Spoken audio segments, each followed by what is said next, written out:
Assalamualaikum warahmatullahi wabarakatuh. Siswi-siswiku kelas 7 Madrasah Sanawiyah Mu'alimat Muhammadiyah Yogyakarta.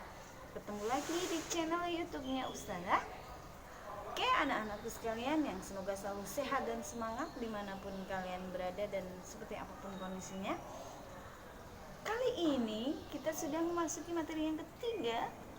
Sebelumnya ingat ya materi kita apa? Oke, deskripsi dan imajinasi. Kali ini kita akan membahas tentang teks prosedur. Apa itu teks prosedur? Sudah pernah dengar teks prosedur itu apa?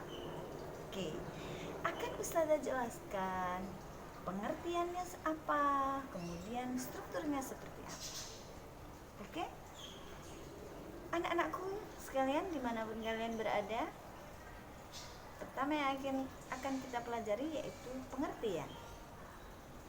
Pengertian teks prosedur adalah teks yang berisi cara, tujuan untuk membuat sesuatu atau melakukan sesuatu dengan langkah demi langkah yang tepat secara berurutan sehingga menghasilkan suatu tujuan yang diinginkan.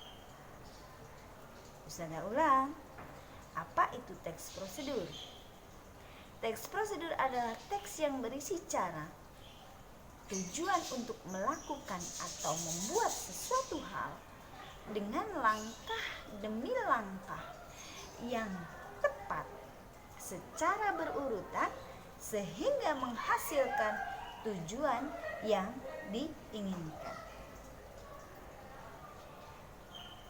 Teks prosedur biasanya terdapat pada tulisan yang mengandung cara, tips, atau tutorial melakukan sesuatu. Ya, kalian pasti sudah pernah ya, ketika kalian mau misalnya membuat kue, ya bunda-bundanya yang di rumah mungkin pernah membuat kue, kalian ikut membuatnya. Ada langkah-langkahnya, ada bahan-bahannya, alat-alatnya, sehingga keinginan atau tujuan membuat kue itu bisa tercapai atau terpenuhi. Atau kalian mau ngambil uang pakai ATM, ini bagaimana ya caranya biar ATM ini bisa mengeluarkan uang? Ada prosedurnya, ada tata caranya, ada langkah-langkahnya. Itulah gunanya sebuah teks prosedur. Kemudian strukturnya. Di sini ada struktur teks prosedur itu 4. Yang pertama ada tujuan, harus. Yang kedua ada bahan dan alat. Kemudian ada langkah-langkah, diikuti terakhir yaitu penutup.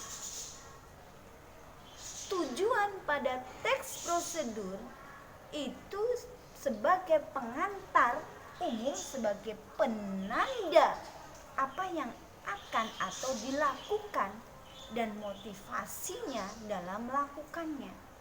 Itu tujuannya.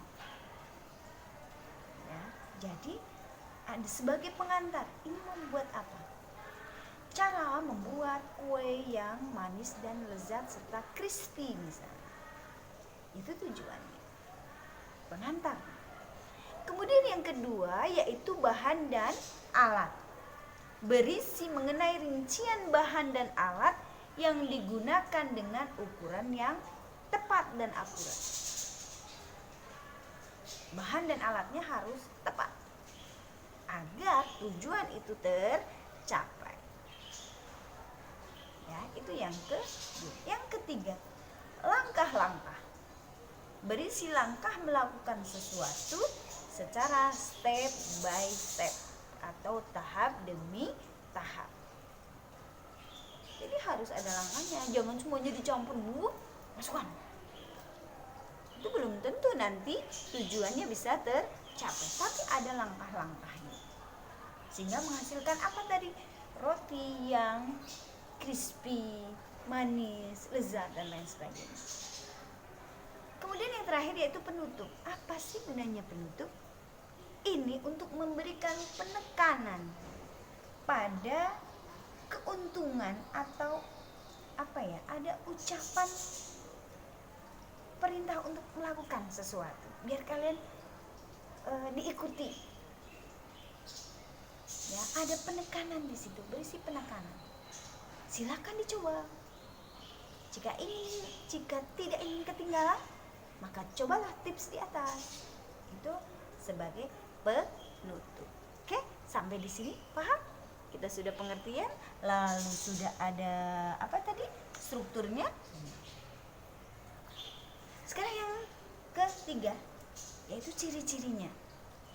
Ciri-ciri dari teks prosedur. Yang pertama, menggunakan pola kalimat perintah imperatif. Ada perintah di situ.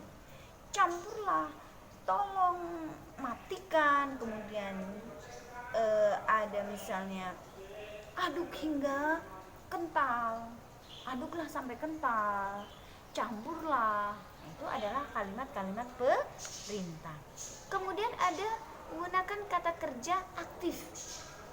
Ya, misalnya kata kerja aktif, kata kerja yang memberikan suatu tindakan kepada objeknya. Misalnya ada menyiram, membungkus, melempar dan lain-lain. Ya, tadi ada perintah, maka dibutuhkannya sebuah kata kerja aktif. Kemudian menggunakan kata penghubung atau konjungsi untuk mengurutkan kegiatan. Jadi jangan istilahnya ujuk-ujuk kalau bahasa orang Jawa. Tapi ada urutannya. Setelah ini, lalu berikutnya, setelah itu baru biasanya terakhir, akhirnya ataupun kemudian dan lain sebagainya. Itu menggunakan kata-kata atau menggunakan kata penghubung konjungsi. Kemudian menggunakan kata keterangan untuk menyatakan rinci waktu, tempat dan cara yang akurat. Ya, gunakan kata-kata keterangan yang untuk menyatakan secara rinci waktu, tempat dan cara yang akurat. Ini nanti kalian akan paham ketika kalian membuat sebuah teks prosedur, bahwa kata-kata seperti itu, kata-kata keterangan untuk menyatakan rincian waktu, tempat dan cara yang akurat, itu akan sangat membantu kalian dalam membuat sebuah teks prosedur.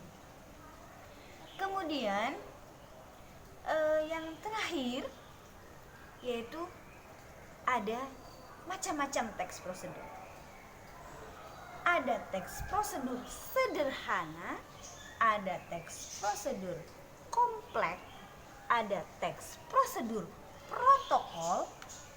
Ya, jadi kita mengenal ada 3 cara itu, ada 3 teks tersebut. Ya, teks prosedur sederhana yaitu teks yang berisi langkah-langkah sederhana yang biasanya hanya 2 atau 4 langkah saja melaksanakan. Sudah jadi. Misalnya cara login Facebook, cukup masukkan email, password, buka, langsung bisa.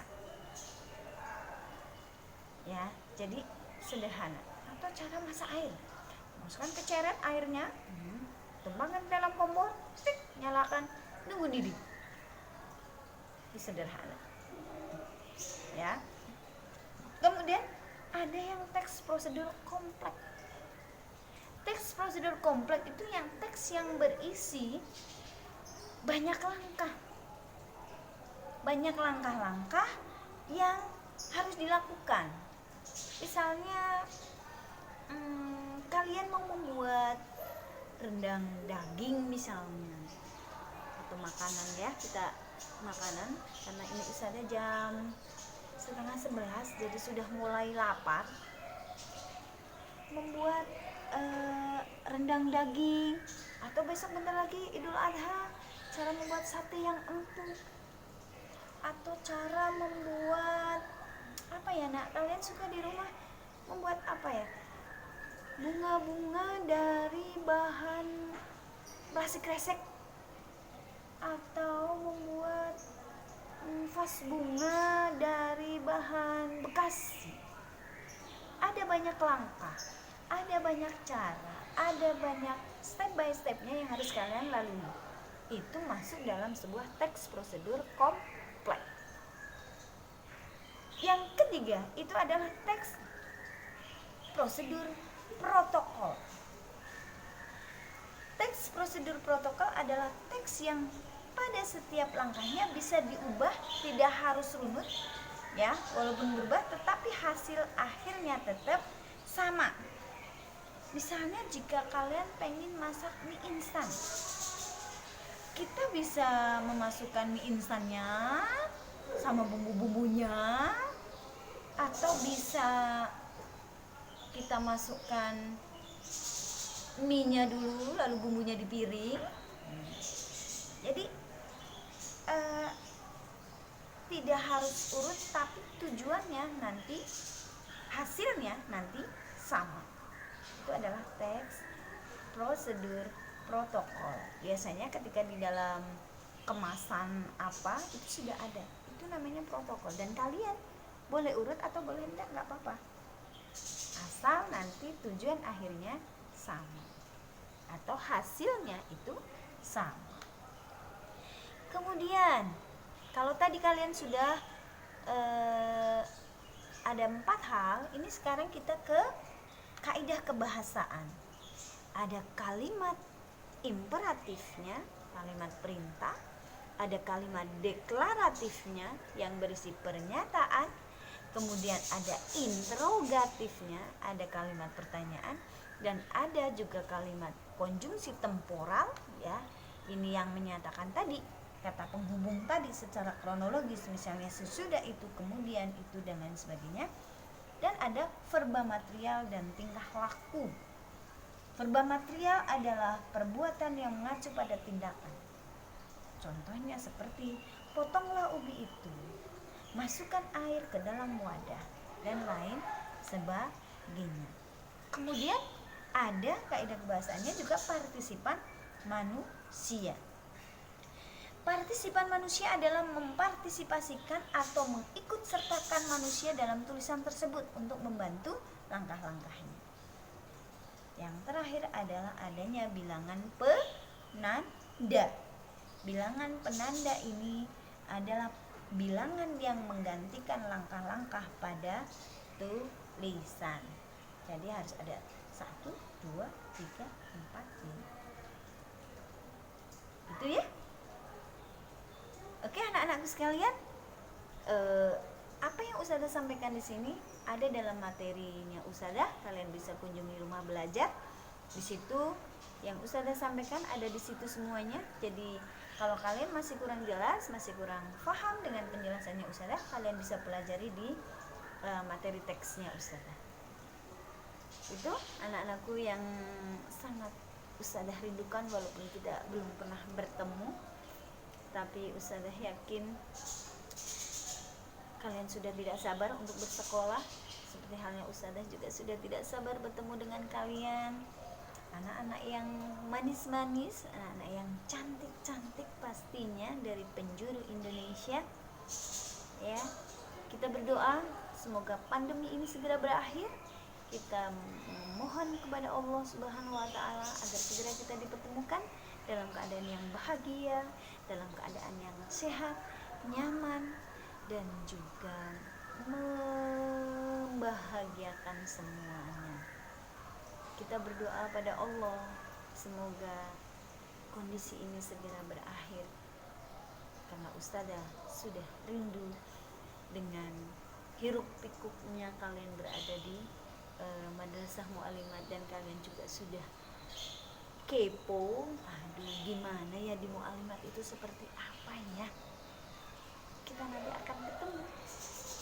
Jaga kalian dimanapun kalian berada, tetap menjadi anak yang berbakti pada ayah dan bunda, dan juga tetap semangat belajar. Jangan menyerah dengan keadaan. sehingga kalian bisa tetap menuntut ilmu dimanapun dan apapun kondisinya.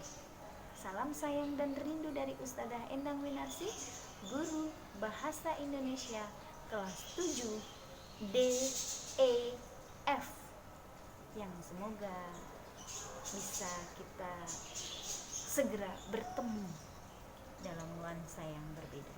Terima kasih. Wabillahi taufiq wal hidayah. Wassalamualaikum warahmatullahi wabarakatuh.